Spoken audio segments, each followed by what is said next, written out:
What's good? I'm back. I'm here, innit? I know you've missed me. Grab a drink, grab some crisps, chips, whatever you want to call it, and just sit down with me for a bit, because there's been a lot that I've been keeping from my channel. Only because, just like with my blog, I don't write about something unless the chapter is done. Like, I don't write about it unless I'm done with it. And right now I'm done with it, so I'm gonna talk about it, you know, without any repercussions, or without me contradicting myself mainly, or without things changing around me, which means I have to change what I say. That's one of the reasons why I don't talk about things too soon. But I've been going through some shit. Like, I've been going through a lot. Like, it ain't been no joke. Like, mentally, like, emotionally, everything like that. I don't know what the last video was that I recorded, but I know for a fact it probably had something to do with healing. And in that moment, everything was fine. But let me get into why I feel like it's so different now and why it's changed. So boom. Last year, as you know, I went through a situation in January. And in July, the injunction had run out. The 22nd of July, the injunction ran out. And so from July to December 17th, there was like a gracing period as to where there was not really any restrictions on contact between me, my ex, and between my ex and the kids. Like, there was not really any restrictions. It was just more of a, like, do as you're told and don't mess about, and try your best to kind of keep it as it is, and don't try and turn it into something that it's not. And that's what basically happened. But then in November now, I got a message from his gal, whatever she is to him, because she made it out like it was certain. He told me it was nothing. I don't know who to believe, but I can't understand why. I don't know who to believe, because he's full of shit. Fuck knows what she is. It's just one of them things, and it, like, I don't know who to believe, because these are not my associates. These are not my kind of people. So I ain't gonna know what they're dealing with. I ain't gonna know what they're running with. It is what it is.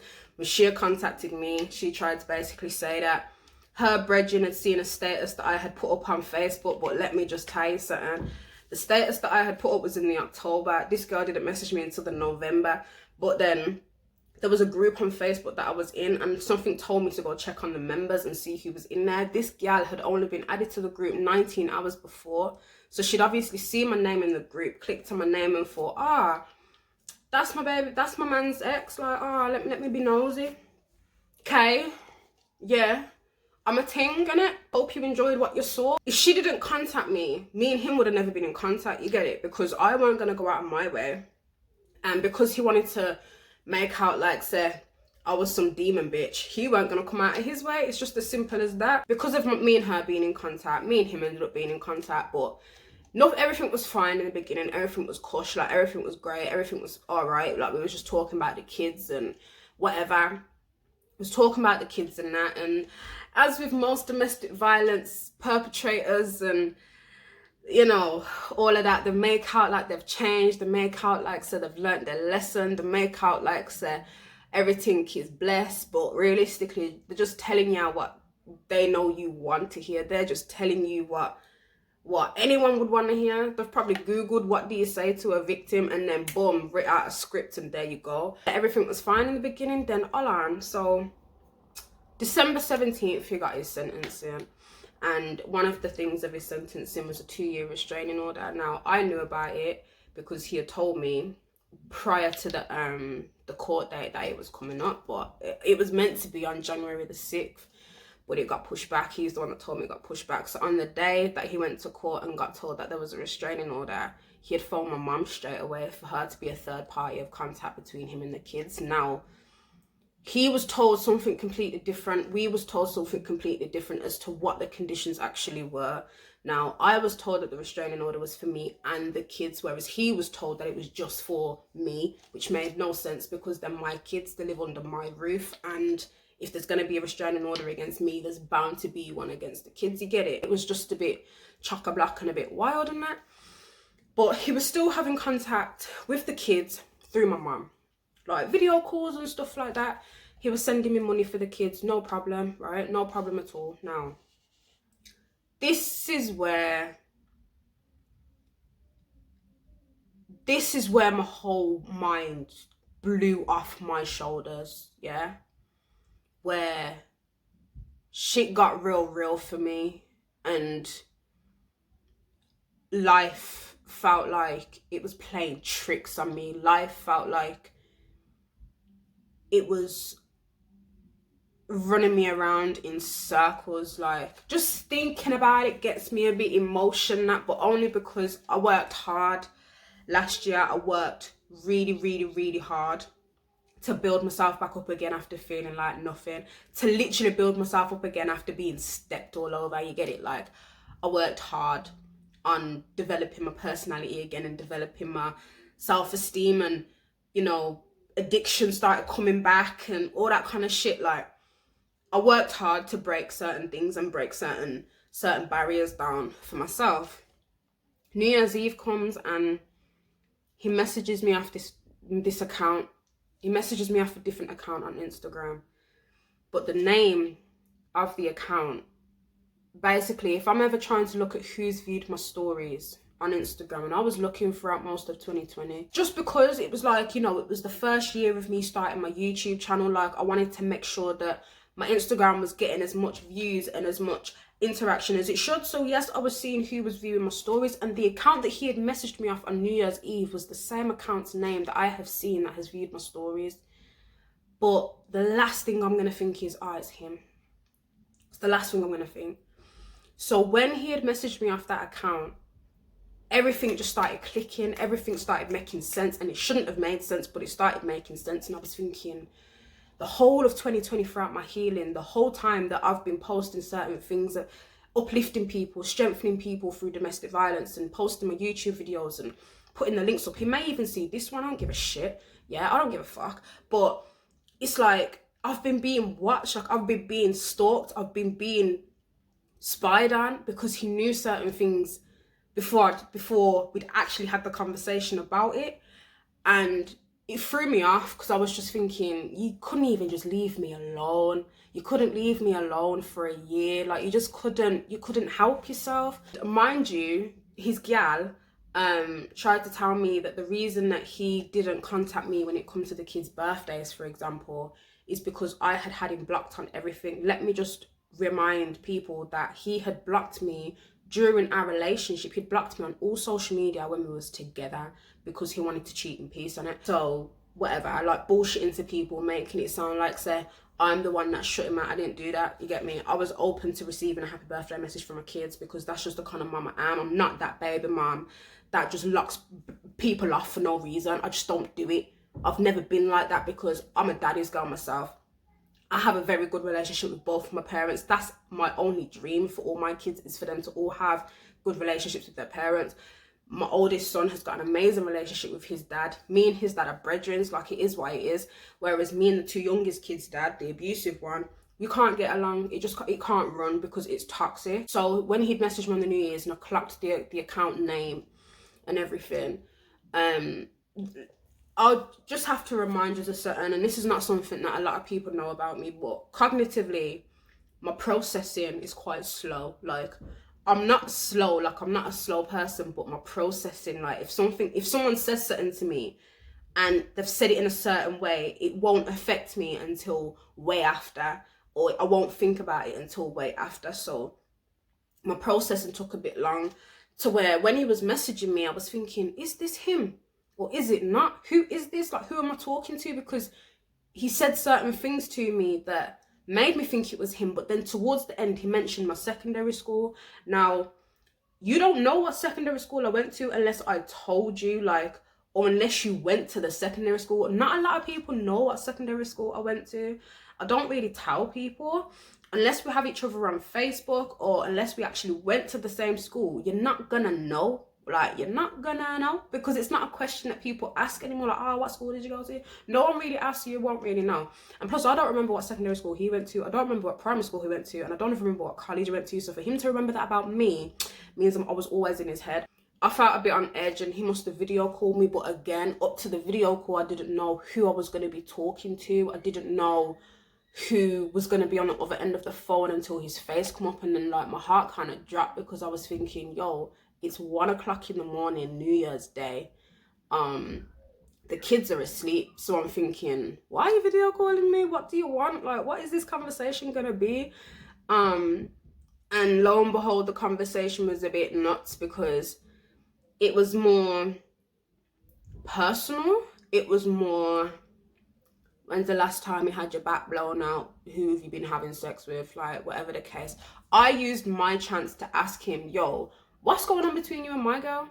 You're here talking to me, flirty. What's going on between you and my girl? His reply was, I don't know. I don't know what's going on with that. What do you mean you don't know? What do you mean you don't know?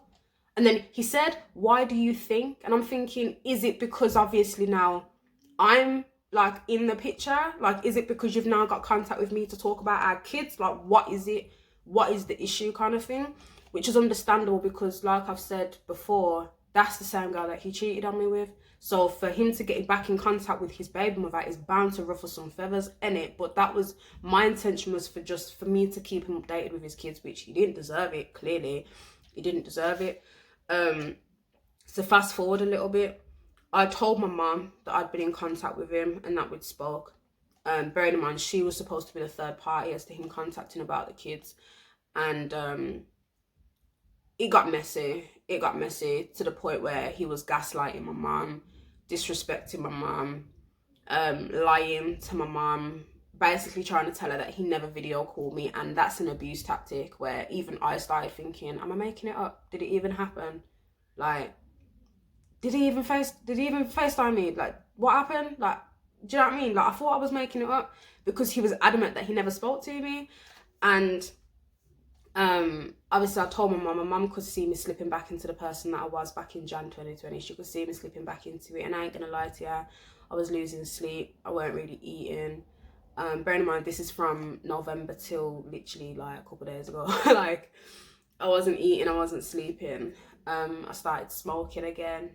Before I was a social smoker, I like cigarettes and stuff, and then I ended up like started buying my own cigarettes, and that's not something I've done for a very long time. So habits started coming up because I was stressed and not eating, not sleeping, or sleeping too much, not showering, not looking after myself in the slightest because my mind was constantly occupied with the ifs, the buts, the maybes, the whys, the hows, the whens. Like, my paranoia started kicking back in, my anxiety started kicking back in. Like, it was a mess. Just let me tell you, it was a mess. But it's had to be cut off now. But mind you, the past couple of weeks that me and my mum kind of called him out on his bullshit, not once did he ask about the kids. And that's how I knew and how I know that it was never about them. It was never about them. It was all about proving to me that he had changed for me to just allow him to come back in. And I was a bit suicidal, I'm not gonna lie, because I was sat there thinking, do I have to just leave this earth to get away from this situation? Because I've tried to come out of it, I've been out of it, and it's almost like I haven't left it. It's almost like it just didn't leave me, especially knowing that I was being watched for the whole of 2020, for most of 2020 anyway, on that account. So, and obviously my account was public because of my YouTube channel, so it was like I couldn't just block people out. I didn't know who it was, I just thought it was another person viewing my thing. So, but I'm not suicidal anymore. I don't feel like my anxiety is through the roof anymore. I don't feel like my paranoia is through the roof anymore. I'm kind of just settling back down again. I've quit smoking. Well, I've cut down, shall I say, but I've cut down because I realised that I don't really need it. But it's just when you've had previous addictions, like obviously when I had my drinking problem many years ago, it's like when you quit one thing, it makes you want another. And obviously I eat for comfort as well. So because I knew I couldn't have a drink, I was ordering takeaways and eating food and buying snacks and all that shit. Like, man, I ain't not been looking after myself. I'm working on it. I'm trying to help myself. But yeah, I just wanted to update us on what was going on. Like, I know it's a bit like a lot of information and probably don't make sense to a lot of people, but people that have been through domestic violence know that when someone's had such control over your life, and mind you, he's actually financially abusing me right now at this moment in time because he's refusing to pay me CSA. Like, he's refusing to pay me CSA in the way that CSA have told him to pay me. He's basically trying to have it his way and make up his own rules and do it his way because it's better for him. But I'm like, bruh, you need to listen to CSA in it. But whatever, you can carry on because he's on a suspended sentence. If CSA wanted to turn around and be like, yo, da da da da da, it's peak, but that's not none of my business. Everyone knows that has been through domestic violence know that people, the perps will come back, and because they've had that much control over your life before, they kind of have that, not, you don't have a soft spot for them, but you fear them, you're scared of them, you don't want to upset them, you don't want to anger them, you want to just give them what they want to just kind of keep it as mellow and keep it as civil as possible. But you know what, it ain't worth it. It ain't worth it, because then you end up back in that same cycle where, again, you're not eating, you're not sleeping, you're suicidal, you're depressed, you're not looking after yourself, you're not showering, like you're drinking or you're smoking or you're doing whatever you gotta do to get through it. And there's even been moments where I have really bad like brain fog, where I could be standing in a room and then for like a couple of seconds I'll forget where I am, or forget what I'm doing, or forget what I was supposed to do. Like, I know everyone gets that, but it comes to a point where you just think, like, you just literally stood there for ages, which feels like hours, but you literally stood there for a couple of seconds because everything just disappears from you, and you forget who you are. It's crazy. It's a weird feeling to have. It's like an out of body experience. It's almost like you come out of your body for a couple of seconds and you're staring at yourself. That's what it feels like. And that only started happening, it happened when I was with him, and it happened recently when all this situation started happening, so I knew that it was the effects of that. But as I say, man, I don't care how much of my business I have to share with people. This is the shit that don't really get shared. This is the shit that don't really get put out there because of fear, because of pride, because of this and because of that. But like I've said, I don't really care who watches my videos or who don't. It's like a journal for me. It's like an online diary for me. I say what I gotta say and edit the video, dust it off, and I don't look at the views, I don't watch, I just can't, man. It's just, what's the point? I don't post it for views, I post it to get a word out that don't usually get out, you get it? But like I've said in a few other videos, I do want to change my channel around and start doing get ready with me's or Q&A's or whatever the case may be. Like, I want to start doing more shit to where people actually see the side of my personality, like how I did the drunk never have I ever, like shit like that. That's me, like that's my personality. I ain't this soppy saff bitch, you get it? Like, I'm a goof, I'm an original goof, like that's just how I am. But I want y'all to bring that out of me. So my Instagram will be down below, and I will put a few like questions up, like if people want to ask me certain questions, whether it's about this situation or if it's just about my life in general, ask away. Like, I'm a nosy bitch, so all I expect is for people to be nosy back in it. Like, whatever you want to know, I don't care how personal it is. Obviously, if you ask me for my body count, I ain't answering that. The one question I won't answer, but I'll answer anything else. Yeah, so I hope you've enjoyed the video, and I hope you have a good morning, good afternoon, good night, good evening, wherever you are in the world. God bless, and I will hopefully see you soon. I will hopefully be recording more often and whatnot, but I love you all, and yeah, man, see you in the next video.